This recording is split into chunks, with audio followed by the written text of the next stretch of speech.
So I've been ordering quite a few parts for my liquid-fueled rocket engine project, and I'm trying to use as many torch parts as possible because hopefully at the end of the day, when I'm done with this first version, then I should have enough parts to have a torch. And I already happen to have this old Oxy Acetylene torch. I just need everything to connect up to it.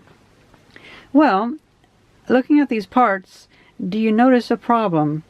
And I know a certain observant Internet Columbo type viewer will definitely get quite pissed at this mistake. Can you believe that they got the connectors wrong? They have acetylene going through the green hose and they have oxygen going through the red hose. Now, I've never used an oxyacetylene torch, but I can tell you for sure that is fucking retarded. Just seriously?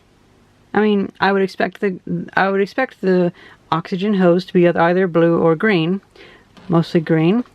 But I mean, I could understand blue. Sometimes you see oxygen as blue because oxygen itself is blue.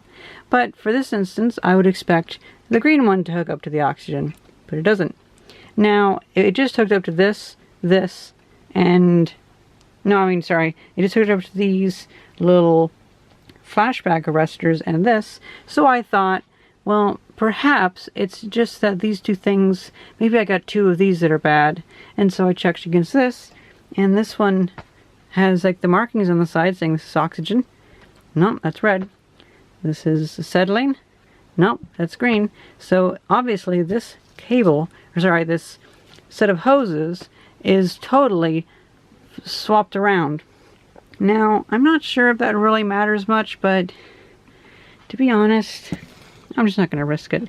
Because with these, I'm going to, I mean, with these hoses, I'm actually going to be pushing a lot of, well, I'm going to be pushing a lot of stuff through it.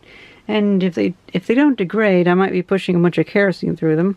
However, I might only be using the oxygen line for the first liquid fuel rocket engine test.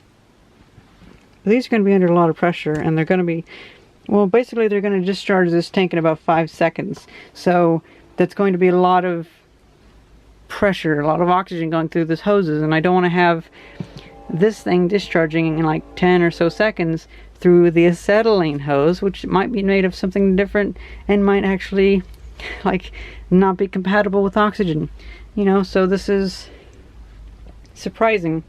So I'm going to get it returned, and I'm going to order one that's the correct connectors.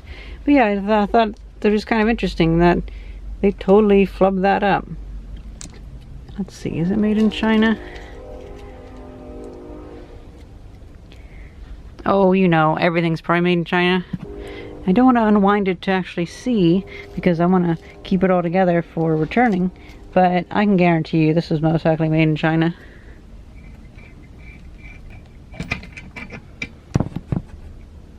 There's like no markings at all anywhere on this hose. It was just like a $20-some hose. I just needed a cheap one, but not this cheap. No way. So I hope to update you guys on this whole project pretty soon, but I'm still doing a lot of research and I'm still finding all the parts. Like for instance, I have these solenoids, and I was thinking I was just going to have hydrogen and oxygen going through these, but then I found out that I couldn't easily get hydrogen, so I'm going to have to switch to kerosene. And so I'm not sure if kerosene will go through these without like dissolving the seals or whatever, so I'll have to test that out.